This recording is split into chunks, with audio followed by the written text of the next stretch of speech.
And she has said that if she had a cow, they have a lot of grass that the cow could eat. She is excited about having milk and products for the kids at the center there in Ghana. And she was wondering if how she was going to get a cow. Well, I said, I know how, CCL. So we've had some magnificent donations. So far, the cow costs $500, and we have $300 that's been donated. We have some more in kind of sitting there waiting to see if we need it. We're also asking for people to donate kids' clothes that they have, slightly used. We're going to get a big a group of things to go. But we'd like to have them have the cow for Christmas. So this is one of the things we're asking for. So if any of you later on would like to donate a little bit to the cow, as I mentioned in CCL Insights, we're wranglers right now. We're wrangling money for a cow. And I think it's so exciting, okay? We might have her name the cow CCL. CCL cow. And so that we all know that that's what's going on. Naima, one of the girls in our group, is 13 and she has cholera. She didn't get it from anything that is contagious. They don't know where she got it, whether she drank some water that was dirty or whatever. But she has been taken care of, and thank God, and Creator, and all that is. None of the other kids got it. So we want to make sure that when you think about that group over there in Ghana that Dr. Eileen has been to see, and these wonderful smiling faces of these kids, know that we're here to help support them, and with clothes, with some money, and a cow. And the soccer. They've got a little soccer field. Yeah, they have a modified soccer field that they've made. I think it's the cow pasture and the soccer field. That's a little bit difficult. But anyway, she says the kids are really conflict of interest, you soccer. And that sounds to me like this is what those kids need, is something to do like playing soccer. So, is Dottie's school finished? Well, what do we have there now? We have a building. Yeah, there's a building, and they wanted to make sure that there were no mold issues, so they had to go through and just really do a lot of cleaning with it. Then they also had to go through and clean every single ounce of the clothing and the cloth and the bedding, and to make sure that that doesn't go over there. But yeah, it's finished. I think that they finished up the painting, and right after I left, they were starting to move things over. But I think they've got all the kids moved in now. Yeah, so we've got more space in the 2 rooms, and so everything is moving forward. So thank you. And they've got their books, did they? Yeah, because they have to have their uniforms and books in order to go to school. And we are going to have a boutique here on the 7th of December, and Akeem and Emily are going to be here, and that's where they raise a lot of money for the kids. I've got I've got registration forms back here if anybody here would. You want to be a part of the boutique. Now please get your application in so we can start putting that together. So the Holiday Boutique is happening. Well, today I want to talk about World Freedom Day. World Freedom Day was declared a federal observance by then President George W. Bush. And it was to commemorate the Berlin Wall and the end of communist rule in Central and Eastern Europe. We here didn't feel it near as strongly, of course, as they did there. But when I was traveling through Germany, we saw the difference. The west side of the wall was bright, and it was cheery, and people were smiling, and we just traveled, and we were there 2 years after the wall fell. We traveled across the line, and it was like a black and white movie. It was dense and dark, and it was like the soil was gray, and they still had the watchtowers and the line. And the way there that they protected and made sure that people stayed in East Germany, they had a line that ran between watchtowers that they had Dobermans clipped to, that were trained to tear anybody apart that came over that line. And it was really amazing to see that, what they had done to make sure that people didn't come from one side to the other. And now, all of that is starting to come back. There's flowers are starting to grow again, because when we crossed, it was like the sun didn't shine as brightly, and it was gray. Yes. That was after the wall came down, they still had the Dobermans? No, that was saying they just had the line. Oh, okay. They just And the had reason that the line Oh, had been okay. there from checkpoint to checkpoint was Okay, all right. the Dobermans, yeah. And so, we know a lot about what other people have gone through. Yes, David? When I was a child, living in Germany, I was in the Boy Scouts. We went to East Berlin, Yeah. and I was in shock. It was amazing. I'm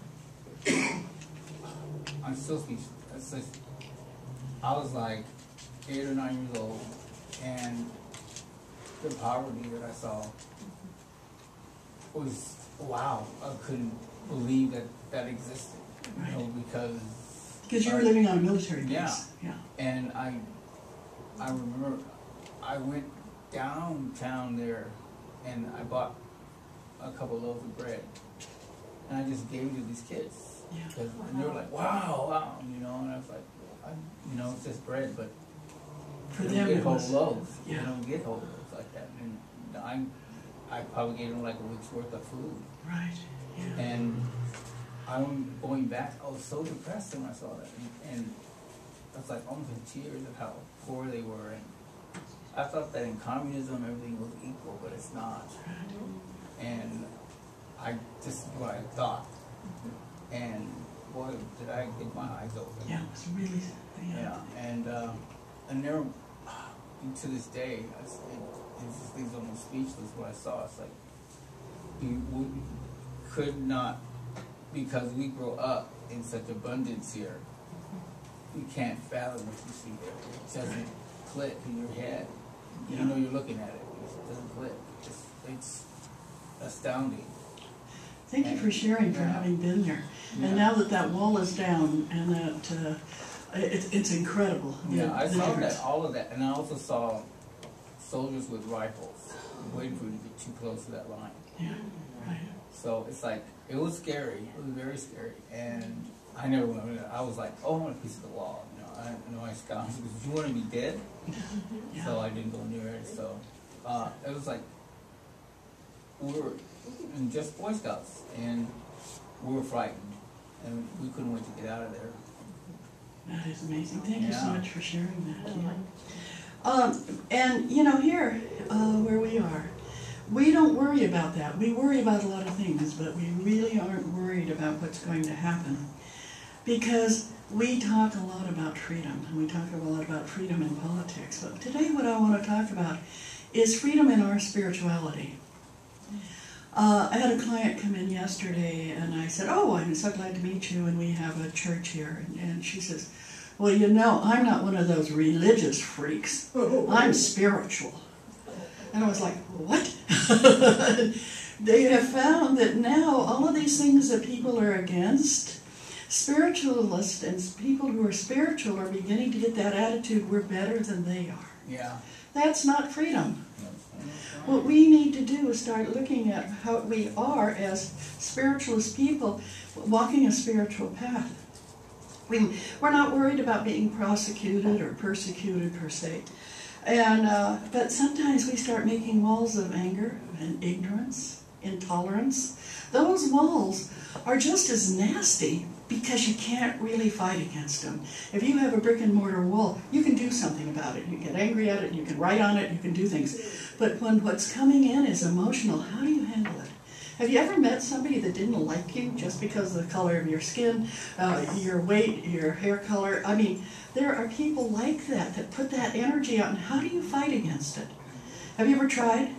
And you say, I don't think you like me. And they go, oh, no, I love you. No, I like you. Well, what do you do about that? When you as intuitive people get that feeling, yes, Lee. Not everybody has to like you. Yes, not everybody has to like you, but when you get that feeling, sometimes you feel like you want to say something about it. But one of the things here at CCL are the spiritual freedoms that we have. You can talk about anything because each one of you is so wonderful and so delightful. Our parent organization fought for freedoms. When it was formed and started forming in 1908, there were a lot of things going on. And if you were a fortune teller or a medium, or if you were doing anything intuitive, you could be put in jail. And so Daddy Briggs and the group that put this all together, they said, hey, wait a minute, this is not only freedom of speech, but it's freedom of religion. And they formed the Universal Church of the Master to fight for our freedoms to be who we truly are. So when you think of that, when you think of what we have here, it's like the women suffragettes who fought for the freedom to be able to vote. And it's like the civil rights anywhere. We had civil rights to be spiritualists. Really kind of interesting when you look at it. Many of us here start out with our roots in a very strong religious community. Many of you I hear you talking to me about you were raised Catholic, or you raised Presbyterian, or raised Methodist or Baptist, and you said, well, they wouldn't let me. Have you ever thought that about the religion you were raised at, and if you went in and said you were a psychic, what they would do? I've met some of those. And they just look at me, you know, and make that wonderful sign that, a witch is amongst us. So what I want you to realize is that we here are going to say, oh, how wonderful. You know, you are really a witch. I've never met one of you before. Let's sit down and talk. Because we feel that as we as individuals start searching out our spirituality, we find it in other people too. Once you start talking to somebody, well, talking to Eileen about being a Druid, the philosophy of Druidism, talking to Annie about Judaism, talking to April about the goddess, talking to so many different people here about where they came from. And when you look at where you all came from, we realize that each one of us, being a child of God, has all this to offer. Think of what you have to offer to not only CCL, but to every community and to the world. There is so much that you have there. But it can be quite a challenge. When I was growing up, I would say things and people would look at me and I just could see them going, she's crazy. You know, don't listen to her, you know. Because being a very liberal young woman during a time when there was still a lot of difficulties going on the planet, I was constantly questioned about why I was doing that. And it's easy, yes, to say that's who I am. But as a younger person, you want to fit in. Have you ever watched kids and they kind of travel in packs, don't they? Mm-hmm. But when you're outside that pack, sometimes it's difficult. And right now, sometimes you're outside that pack. Sometimes you're going to be talking to somebody who has different religious beliefs than you do. Allow them the freedom to have their beliefs. You might not agree with them, but they have that freedom. And you as a spiritual being, we have to allow them to do that. Sometimes our minds stop moving. I talk to people about, have you read any new books? Have you seen any new plays? Have you found any new philosophies? And I go, oh no, I'm happy with what I have. Yes, but you stop learning about who other people are. That ability to keep learning about who other people are. What are the philosophies? What is going on? Many of you have probably heard this. I hate the new music of today. Have you heard that? Mm-hmm. And I said, why? Well, I said, it's different. It's not bad. It's different. And somebody said, well, they are nasty. And I said, well, they had this wonderful song in 1925 that says, you go home and get your panties, I'll go home and get my scanties, and away we'll go. Now, yeah. Now, at that time, what do you think that meant? They were fooling around in the 20s. Oh, no. And it keeps, and every generation has something. For those of you who were around in the 40s, there was this huge scandal because of the song Drinking Rum and Coca-Cola. Oh, yeah. And it said, and working for the Yankee dollar, which meant that the women in Puerto Rico, which they're referring to, were prostitutes. Well, everybody went crazy about that song. And then we had those wonderful songs that everybody knew and loved. And it's called Chicory Trick, Chala Chala, Checkalaromi, and a banana, Kabalika Walika, can't you see? Chicory Chick is me. That was #1 on the hit parade. I mean, it makes so much sense, you know? And so when I think of that freedom, Maresy Dotes and Dozy Dotes, and How Much Is That Dog in the Window? I mean, these really good, profound songs. And when you look at that freedom to listen to the music you want to, that freedom that we want to deny people because we don't understand or because it's different. What was it, Lucille or whatever it was in the 50s? Lucille? Oh, Yeah, she was. And some of those were talking about cross-dressers and yeah, I mean, they were great. Yeah. all kinds of weird. How about Good Golly, Miss Molly? That's the one I'm thinking of. Okay. So, they were all of those songs. I missed that. Which one was the cross? Good Golly, Miss Molly. I'm sure you will. That's right. Is it? Yeah. Yeah. Lola. So, when you think of that, Or Layla. No, Lola by the Kings. I was in Oh, by the Ohio. kids, oh, the E on the top. Well, I was She in was California and I didn't realize it was. So Maddie, when did you lose control of this? When did she have it? yes, I think I remember once that a friend of mine That's the one I'm had, thinking you know, of. his mother lost her nut over a song. And she said he wasn't allowed to listen to it, he wasn't allowed to listen to the group. And, you know, and it was like, well, why is she so upset? And he goes, well, there's this lyric, imagine there's no countries, it isn't hard to do, nothing to live or die for, and no religion too. And it's like, but that's the Beatles, that's John Lennon, and it's like, oh my gosh, my mom, you know, she said that was a song about communism and about, you know, Satanism, and it's like, right, and each generation has this. So how many of you on Facebook saw the thing that says, how old are you really? And I have this attitude that the music nowadays, a lot of it's dynamite, and some of it I might not want to listen, but I'm not going to ban anything because people have a freedom. And so I took this test, and I came out that I'm 19.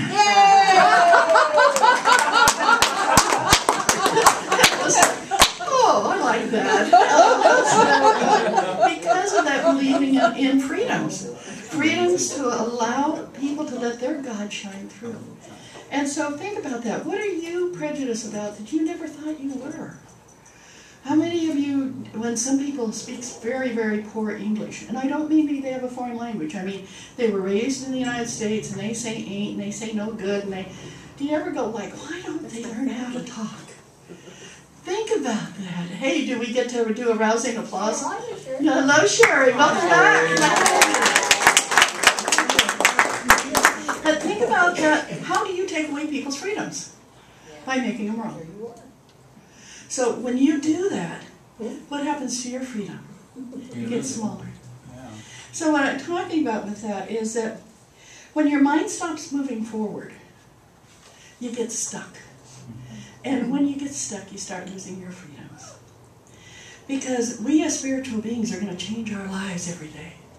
We're going to find more things that are spiritual, more ways to get in touch with the Mother, Father, God, more ways to accept people that maybe aren't exactly the way we are. And that's the greatest freedom we have in the United States, is to accept people just the way they are. When our wonderful friend Akeem came over here and was talking to me one day, and I said, I so love it when you attend church. And being a Muslim, how does that feel? And he said, I'm not into the diversification like you have here of religion. When I grew up in Ghana, he said that the building that they had, part of it was Christian and part of it was Muslim. And I thought, yes, that's the way it should be. But we get into that they're over there and we're over here. And start looking at their freedom as, because it doesn't agree with ours, it's not okay. But as we start becoming more spiritual, we get this spiritual glow. It's almost like a born-again glow. It's what I call an awakening. That I am a spiritual person. And you aren't. Okay, what does that do? Have any of you Divides. encountered people like that? As I said, I did yesterday. And it was amazing. Because what we do is when we judge, we put bondage on that person. Just as much as we're putting the handcuffs on them, just as much as we're building a wall. And I noticed that when the world changes one religion, it gets rid of the other, meaning it starts making it wrong. This is what happened with the goddess faith when the patriarchy came in. That wasn't any good. That's not the way it is, whether it's old-fashioned or it's different or whatever. That's the way it is, and it's no good. And we see that as things happen more and more. Mine's good, yours isn't. And that doesn't improve anything. At this time of year, what are we reminded of when it's coming into November? Thanksgiving, What are we else reminded of? The Pilgrims came here for what? religious freedom. Religious freedom. And then what did they do? They set up their own. Yeah, that's right. And if you don't follow our laws, then Yeah. you know, you can be Catholics put were in killing the Protestants, and the Baptists Yeah. were killing the. Yeah. And so we were all excited killed you. about when you're a little kid and you read about the Pilgrims, you think, oh, that was wonderful. Look what they did. They left a country that wasn't treating them right, and they came over here and started mistreating people. But that part isn't in the books, is it? Until we get older, that religious freedom that they were looking for, they put everybody else in bondage, whether you were Native American or whether you came in and you were a Catholic or something else. Yes, Clyde.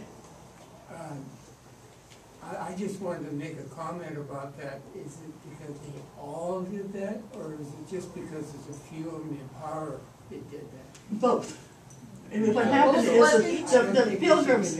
I don't think we should condemn the Pilgrims. No. because, What I'm saying is what they said was that they were here for religious freedom. And what they did wasn't that. Now, the ones that had called themselves Pilgrims, not just anybody who came to the United States, I'm just talking about the ones that called themselves, that we refer to as Pilgrims.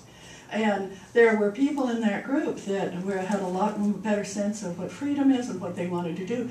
And they usually moved away from some of the main enclaves. They moved away so they could be free in what they wanted to do, kind of like the Amish. Okay. And so then the Amish set up their own look at freedom for them. Based on the people that they followed. And then we had the Church of Latter-day Saints, who built their own freedom of what they wanted to do.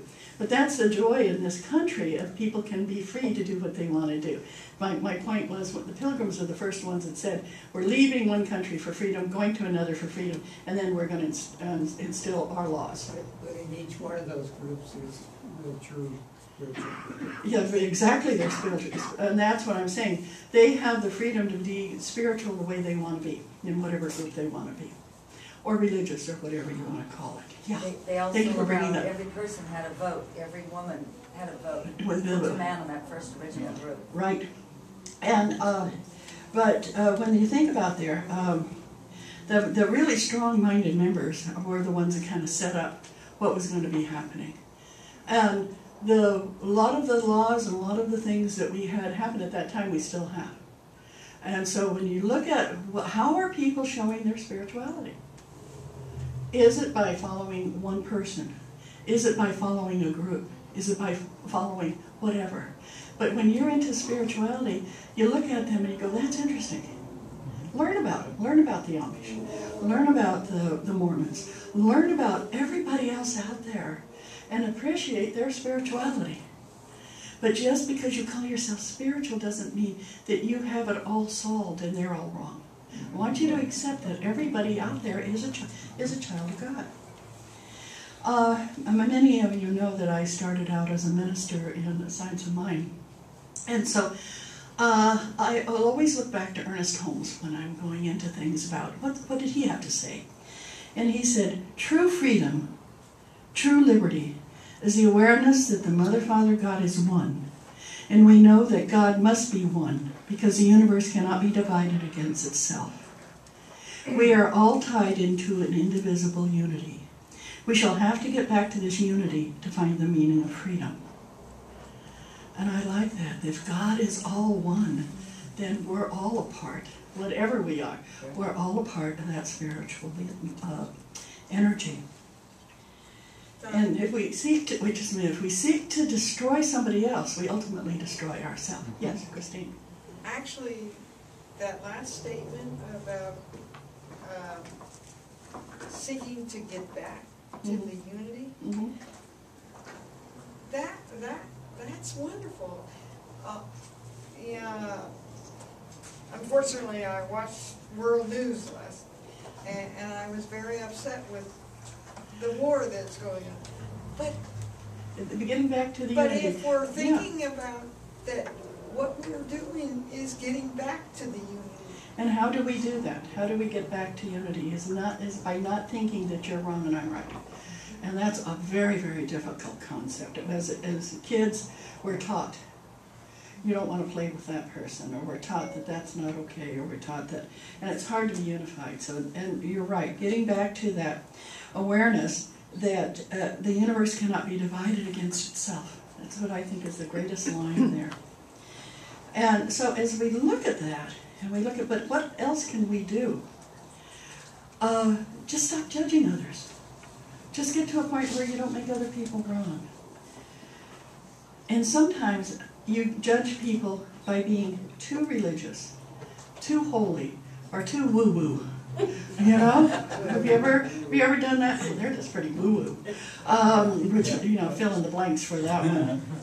How much freedom is there when you're judging others? There isn't. Yes, Jen? I lived in Salt Lake City for a while. Okay. And I was looking into Mormonism. Right. And I liked what I read and learned up to the point, and I was seriously thinking about joining until I learned that they were prejudiced against blacks. Right. And I stopped there. And a lot of that has changed over the years. Yeah, It's yeah. becoming a lot. Yeah. Yes. This was years and years ago. But you have to say yes. But they are children of God. Yeah. And I we still are, like the religion. I just didn't like that part of it. Yeah. So I wouldn't join the church. Right. And that is what's happening, is that unification, and we all are there with that lack of judgment. And as you start accepting that, the freedom to be spiritual, the freedom to be yourself, the freedom to appreciate other people's freedoms and liberties, with that new awareness, you get into a state of fulfillment, a state where you feel better about who you are and what's going on. And I want to do a quote from the Bible, and this is what Jesus said. The kingdom of God cannot be divided against itself. Isn't that wonderful? And I think that's all there is. We cannot be divided against ourselves. We cannot be divided. We have to allow that wonderful freedom, that liberty. So as we enter into the spirit of World Freedom Day today, think about it. Let your Berlin Wall be torn down. Let go of it brick by brick. Anything that you have against somebody else, release those bricks. Because freedom is not just a political feeling. It's a spiritual one. Yes, Chris? So, did you know that we have a piece of the Berlin Wall here? Yes. Here? Not here. Well, 10 miles from here. Right. They moved it when they redid the little office place, so you'd have to Google it to where they moved it to. It's in at the Mountain View Library. There you go. Yeah. And you can actually feel the energy. Library. Mountain View Library. If they still let you touch it, you can actually feel the energy. Thank you, Lynn, for letting us know. I don't know if I can do that. So, what I want you to do, that political freedom is born when individuals are aware that to be totally free does not allow you to impose bondage on someone else. And in closing, I'd like to remind you that we have a wonderful, wonderful feeling under God that we shall have a new birth of freedom. That the government of the people, by the people, for the people, shall not perish from the earth. It doesn't say some people, some people, some people. It says all the people. And in working with that, I ran across Don Miguel Ruiz's 4 amendments. And agreements, not amendments. Maybe they are what I do, I don't know. And I passed them out to people to read. And Gloria, would you read yours? And stand up, please. If you haven't met Gloria, this is Hi, Gloria. Hi, Gloria. Hi, Gloria. Good, thank you. Mine is be impeccable with your word. Can't hear you. Be impeccable with your word. Speak with integrity. Say only what you mean. Avoid using the word to speak against yourself or to gossip about others. Use the power of your word in the direction of truth and love. Thank you. Okay, thank you. I love that. Okay, Jen. Don't take anything personally. Nothing others do is because of you. What others say and do is a projection of their own reality, their own dream. When you are immune to the opinions and actions of others, you won't be the victim of needless suffering. Wow. Thank you. Hallelujah. David.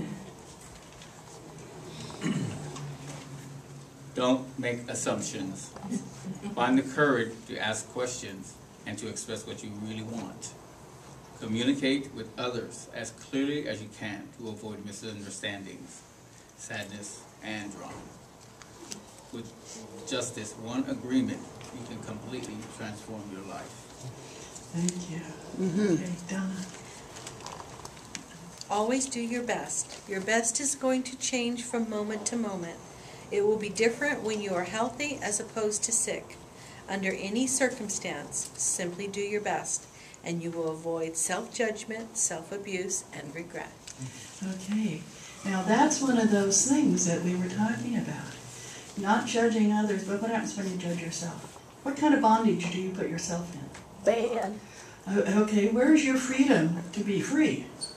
Many people say, oh, well, I can't do this because when I was growing up, my father beat me. So I can be mean to anybody I want. Or have you heard that? It's okay for me to belittle myself because I'm going to do it before others do. What happens? You have taken away your own liberties.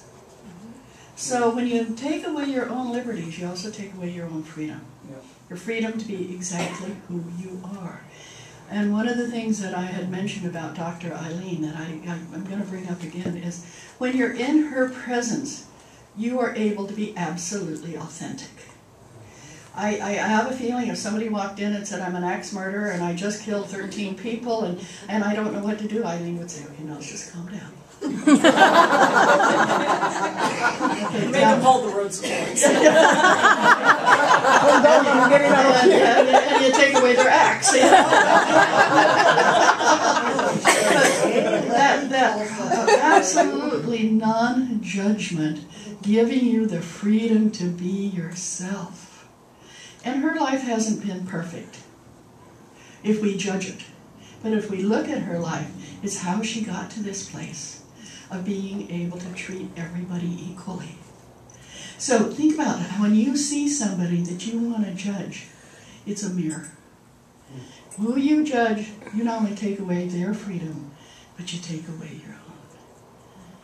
So one more time. Yes, Sherry. Didn't Marianne Williamson say, we don't have a right to walk around and try to be all strong? Yes, we do. We are supposed to be shining the light of God through ourselves, right? Absolutely. We are supposed to be shining and represent God here. However you see God. You know, whether it's Mother, Father, whether it's Creator, Divine. For some it's the mind of people.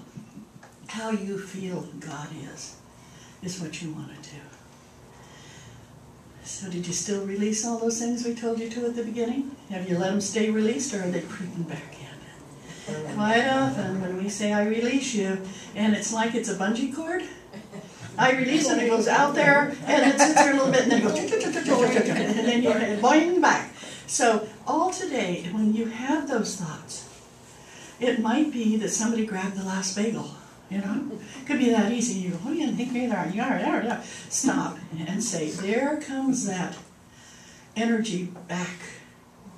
I'm judging them. I'm letting go of their freedom. That last bagel might be all they have to eat today. So anytime you see somebody doing something you want to disapprove of, realize that's a mirror. You're also turning it around and disapproving of yourself and holding your freedoms in bondage. Thank you very much. Yeah.